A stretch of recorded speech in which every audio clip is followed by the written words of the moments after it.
Assalamualaikum everyone, this is Sana Khan once again. I'm the master trainer at Enablers Head Office Lahore और podcast में हम e-commerce से हट के भी बहुत सारी मज़ेदार चीज़ों के बारे में बात करने वाले हैं.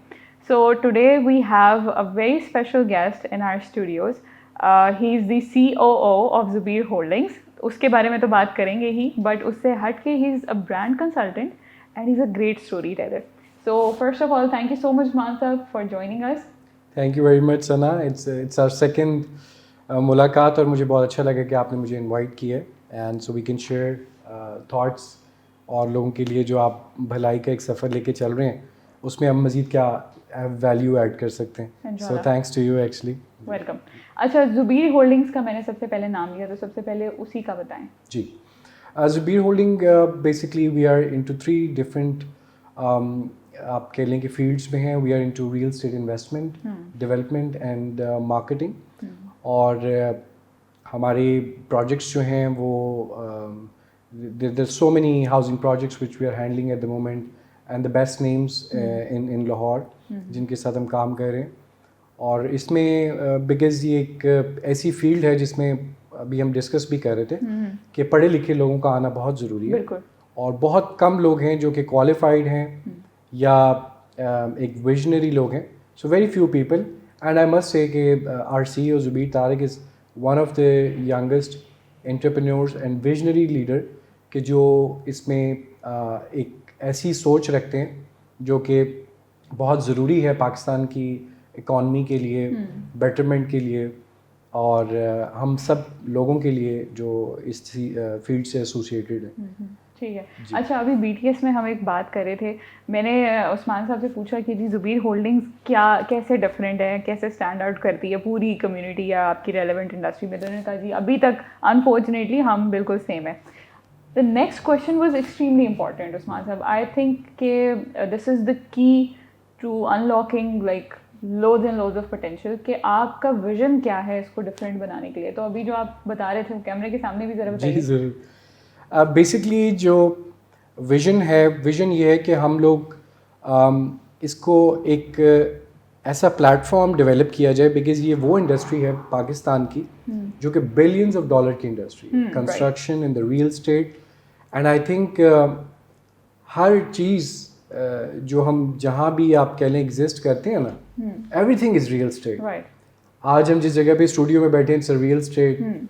जहाँ से एग्रीकल्चर बिलोंग करती है इट्स रियल स्टेट. आप वेकेशंस में जाते हैं, रिजॉर्ट्स में, होटल्स में रहते हैं. तो क्योंकि मैं एक रियल स्टेट इंडस्ट्री से तो मुझे लगता है हर चीज़ रियल स्टेट. बिल्कुल. जब ये इतनी ज़्यादा इंडोर्स्ड है हम लोगों की लाइफ में और इसके अंदर फिर क्वालिफाइड लोग होना बहुत ज़रूरी है.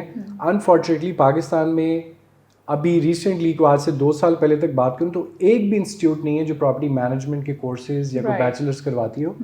एक रिसेंटली एक प्राइवेट यूनिवर्सिटी है लाहौर में जिन्होंने स्टार्ट किया है ऑलमोस्ट अ ईयर अगो.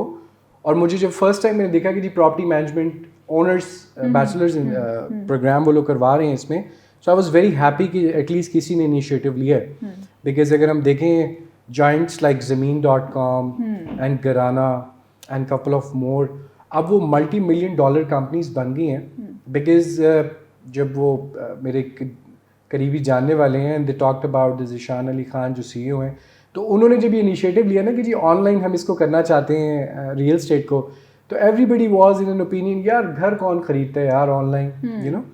तो जब भी हम कोई इनिशिएटिव लेते हैं, जितनी भी सक्सेस स्टोरीज आज दुनिया में अमेज़ॉन की या कोई भी नज़र आती हैं, तो वो सब लोगों का जो एक पर्सनल विजन था ना, वो बंदा जो उसको विजन को रखता था उसने उसको इनलार्ज अपने जूम इन किया हुआ था अपने दिमाग में. और आहिस्ता आहिस्ता तो उसको देख रहे थे कि यार ये कहाँ तक जा सकता है. And now back in 2018 I think it's $100+ million company जो कि ज़मीन.com बन चुका है. बहुत सारे लोगों को उनका विजन भी चेंज किया है, उनका वर्किंग मॉडल भी चेंज हुआ है और एक बहुत पॉजिटिविटी वो लेके आए हैं. और इसी तरह की बहुत सारी प्रोडक्ट्स हैं. Even in my mind I have a lot of products in my mind की एंड सर्विसेज जो कि पाकिस्तान में लैक करती हैं. अगर उनको इंट्रोड्यूस करवा दिया जाए तो because digitalisation is the new era. So अगर हम जब तक डिजिटलाइजेशन पे नहीं लाएंगे इन सब चीज़ों को तो हमारे लिए तरक्की करना बहुत स्लो होगी। बिल्कुल ठीक तो है। जिस तरह से अगर आगे चीज़ें जाती जा रही हैं, तो मुझे ये लगता है कि अगर मैं अपनी ऑर्गेनाइजेशन में कुछ चेंज लाना चाहता हूँ, तो वो पहली चीज़ ये होगी कि उसको डिजिटलाइज किया जाए, राइट, लोगों को उनका जो पर्सपेक्टिव है और उनका जो शौक है वो डेवलप किया जाए। तीसरी चीज़ ओनरशिप एंड लॉयल्टी जो अपनी ऑर्गेनाइजेशंस के साथ है वो बहुत ज़रूरी है, बिकॉज हम लोग शॉर्टकट वाली कॉम है और हम एक प्रोसेस को फॉलो करना बड़ा गैर मुनासिब समझते हैं। बिल्कुल।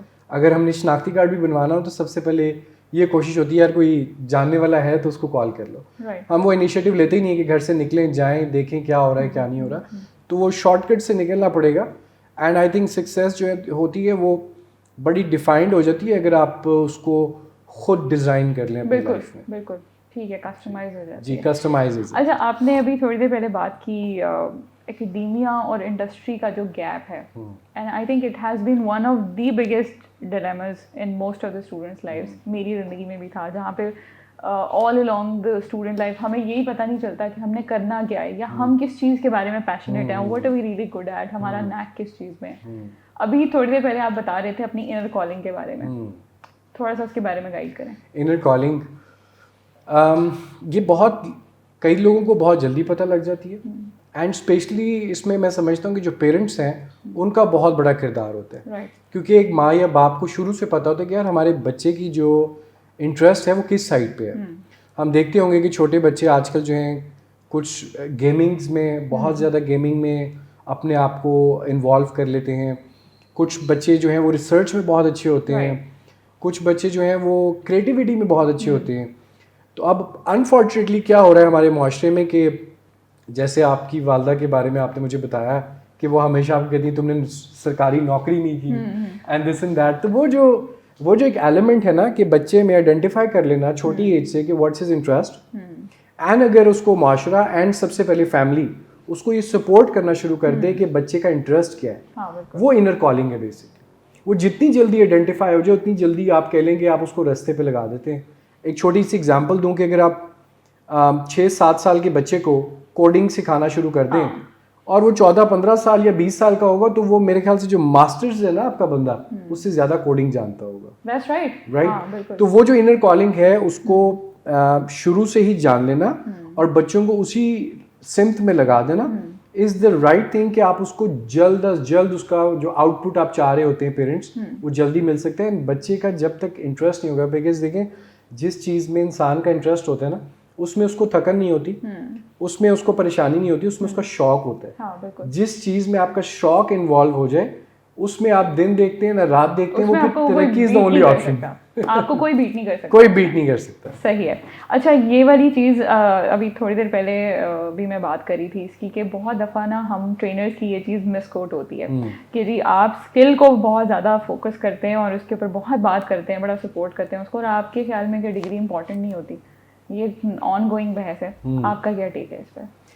देखिए जी, एजुकेशन और स्किल ये दोनों बहुत डिफरेंट चीज़ें हैं और मुझे ऐसे लगता है कि जो स्किल है वो बहुत इम्पोर्टेंस रखती है। बिकॉज आपने देखा होगा, आपने जितनी स्टडीज़ की हैं या मैंने भी जितनी स्टडीज़ पास में की हैं उनका जो प्रैक्टिकल इम्प्लीमेंटेशन थी वो हमारी प्रैक्टिकल लाइफ्स में कहीं भी नहीं है, बहुत ज़्यादा, बहुत फ्यू। हमने जो थ्योरम्स पढ़े मैट्रिकुलेशन में आज तक ज़िंदगी में कभी इस्तेमाल नहीं हुए, वो अलजबरा आज तक ज़िंदगी में इस्तेमाल नहीं हुआ, यू नो। हाँ, जो इसलिए मुझे लगता है कि एजुकेशन आपको ग्रूम करती है। For grooming purpose it's good. You learn how to survive in a society, because अभी क्लासरूम में होते हैं 30-40 डिफरेंट आप कह लें बैकग्राउंड के बच्चों से मिल रहे होते हैं, तो इसलिए सोशल स्किल्स होने के लिए वो इम्पोर्टेंस रखती है। बट मेरा ज़ाती ख्याल ये है कि आपको अपने हुनर पे, अपनी स्किल पे उसको पॉलिश करना चाहिए, क्योंकि वो आपको हमेशा आगे लेके जाती है। एजुकेशन एक सर्टेन पॉइंट पे आके आपको ब्रेक लगानी पड़ती है, बिकॉज आपको कमाना होता है या घर चलाना होता है। तो अगर आप स्किल सेट जो है वो शुरू से ही अपना स्ट्रॉन्ग करते रहें और स्किल सेट जो है वो आपको इनेबल कर देता है आखिरकार, और वो बहुत सारी चीज़ों को, पाकिस्तान तो इसकी सबसे बड़ी एग्जाम्पल है। हमारे बहुत सारे रियल स्टेट में ऐसे लोग हैं जो कि मैट्रिक पास भी नहीं है एंड दे आर ट्रिलियनियर्स। तो वो उनका स्किल सेट था जो उनको आगे ले गया as compare to their education. और उन्होंने बहुत सारे मेरे जैसे MBA बंदे रखे हुए होते हैं जो कि उनके लिए काम कर रहे होते हैं। राइट। उनकी जो स्किल थी, उनका जो शौक था, ये दो चीज़ें उनको आगे ले गई बहुत सारे उन लोगों से जो डिजर्व करते थे। और जो नौकरी पेशा लोग होते हैं वो यही डरते रहते हैं कि क्या होगा, मेरी नौकरी छूट जाएगी तो क्या होगा। वो जो क्या होगा वाला सवाल है वो इंसान को बहुत पीछे ले जाता है। Right. तो कुछ भी नहीं होने वाला। आप घर से मेहनत करने निकलें, एक विजन लेके चलें, और definitely guaranteed success is guaranteed अगर आपको अपना रोड मैप डिफाइंड है एंड कैलकुलेटिव है एंड आप उसके लिए राइट एफर्ट्स कर रहे हैं, मेहनत कर रहे हैं, तो कोई दुनिया की ताकत आपको नहीं रोक सकती। क्यों? ये अल्लाह ताला ने आपको इस काबिल बनाया है। वो कहते हैं ना कि जी वो अल्लाह ताला ने बेसिकली आपको अपना खलीफा बना के भेजा ना इस दुनिया में। तो ये बहुत बड़ी एक डेजिग्नेशन है कि आप कम्स विद रिस्पॉन्सिबिलिटी, बिकॉज आप जितने बड़ी मर्जी बड़े मिनिस्टर हैं, जब तक वो सेक्रेटरी साहब ने साइन नहीं करने तो काम कुछ नहीं होना। तो वो जो प्रैक्टिकलिटी है जो कि हमने करना है, जो एफर्ट्स करनी है, वो हमने खुद करनी है। बिल्कुल बिल्कुल अंदर से करनी है। That's extremely important take away from this. अच्छा, ये जो एजुकेशन और स्किल के बीच में जो हम बहस की बात करें, इस पे सिर्फ मेरा ख्याल है एक चीज़ मैं ऐड करना चाहूँगी कि एजुकेशन एक तो हमें पता है कि उसके प्रैक्टिकल इम्प्लीकेशन जो है वो शायद 20-30% चीज़ों के होते होंगे। फॉर एग्जांपल मैंने एमफिल तक जो चीज़ें पढ़ी हैं वो शायद उसमें से कोई 10% अप्लाई होती हैं, बाकी सब तो वैसे ही पढ़ी हैं। हो सकता है वो कहीं पे हो भी अप्लाई।